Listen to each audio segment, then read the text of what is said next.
puberty. Sure sucks.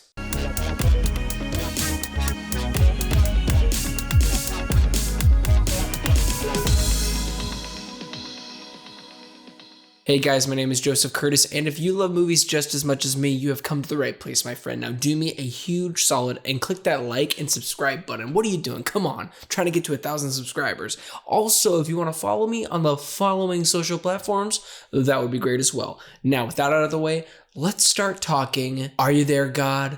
It's me, Margaret. When her family moves from the city to the suburbs, 11-year-old Margaret navigates new friends, feelings, and the beginning of adolescence. Kelly Fremon Craig directed the fantastic Edge of 17, one of my favorite comedies in the last decade. It's a triumph. If you have the time, please check it out. It is hilarious and it has a great message in it, and it's very entertaining. And I believe it has been 7 years since that movie came out. What, 2016? That's crazy. I don't know what she's been up to, but clearly she has been busy and she has taken the time to make this film. I understand that it's based off of a very famous book. I don't know how old it is, but I'm sure it's been around for a while. I didn't even know this book existed, so I am not the guy to read the book and review the book and then review the movie and be like, oh my God, it's so... I don't know if it's gonna be a good adaptation. I just saw the movie, so bear that in mind because this movie is so good. It's not as good as The Edge of 17, where it really balanced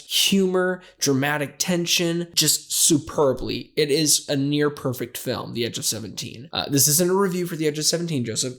It's for Are You There, God? It's me, Margaret. I gotta say, Kelly does a great job with the direction when it comes to building characters around a situation that the main character just doesn't want to deal with, or they have to learn to deal with. And it comes with time, it comes with patience. And something that's kind of funny, I was talking to my wife about this film, and I told her by the end of the film, what do you think the message of this movie is about? And she said time, because during the whole film, you find Margaret just talking to God, praying to God. And it's some of the best scenes that I've seen this year in a character level, where she is just genuinely talking to God about her day and saying, hey, God, if you could do this for me, that'd be great. If not, that's totally fine. It's just genuine. It's sweet. And I can tell that Kelly probably, at least from my viewpoint, really respects the source material. I don't know why. I just kind of have that feeling when watching the film. By the time it was over, I said she probably tried her darndest to put everything in this film, or almost everything, or at least the key moments, because you really feel Margaret's dilemmas in this film. It's about puberty. It's about moving into a new location because your parents got a new job and life sucks and you have to say goodbye to your friends. All of these things are building up between her idea of religion and how her dad's a Jew and her mom's a Christian, and how they've given her the time to be like, hey, when you're grown up, that's when you can decide to choose whatever you want to be. It's honestly an interesting parenting choice, and I kind of respect it. And then she's also dealing with talking to her girls and being like, hey, when are our boobs gonna grow out? We must increase our bust. I don't want that. I'm good. I don't need that in my life. But that scene is hilarious. I think it's in the trailer, but every time they do it, it's awesome. But sorry, sidetracked. Clearly, I love this film. The whole point of the film is time. It's funny, thinking back when I was a teenager, there was just so many things that I wanted to do, and I felt like I just didn't have enough time to do any of them. And right when my wife told me that, it kind of clicked for me with this whole film, because I just found myself being so confused in a good way. Not like, oh, the movie just didn't make any sense. It compelled me so much that I found myself in this feeling of, I want to fully understand what the message was. And it's clear as day now that I think about it on the drive home.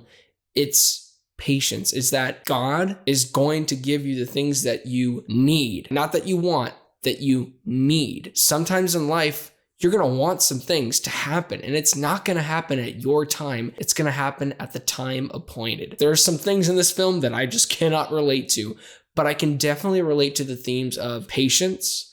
And sometimes your body goes through changes and it's embarrassing and it sucks, but patience, it's all going to be okay. And at least for me, that's what I walked away with this film. Abby Fortson, which crazy enough, she plays Cassie in Ant-Man and Ant-Man and the Wasp. That was really cool. Genuinely did not know that. And she does an amazing job. And at least for me, I haven't really seen her in anything else.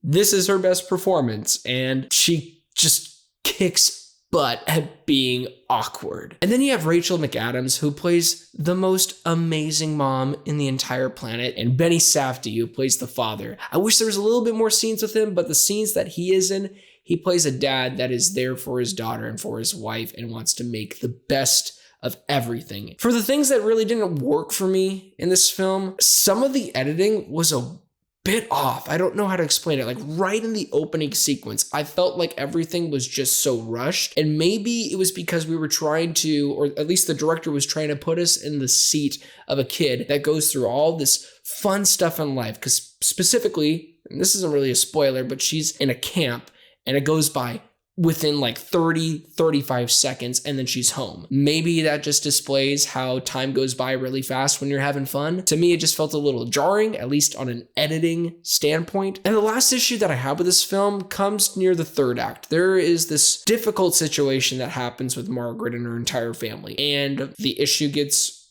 kind of resolved within 5 minutes, and then the movie ends 5 or 10 minutes after that. And I felt like the movie kind of just ended. The ending shot is great, but the ending in and of itself just felt a little lackluster on an emotional level for what they were trying to put out, especially for the themes of religion and what would you do in a situation that Margaret is in with her parents, her family. It's all very interesting. I just felt like they could have stuck the landing a little bit more if they gave us more time with the conflict and with the resolution. At this point, you are definitely interested in this film, and I think you should check it out, especially if you are a fan of The Edge of 17, one of my favorite comedies in the last decade.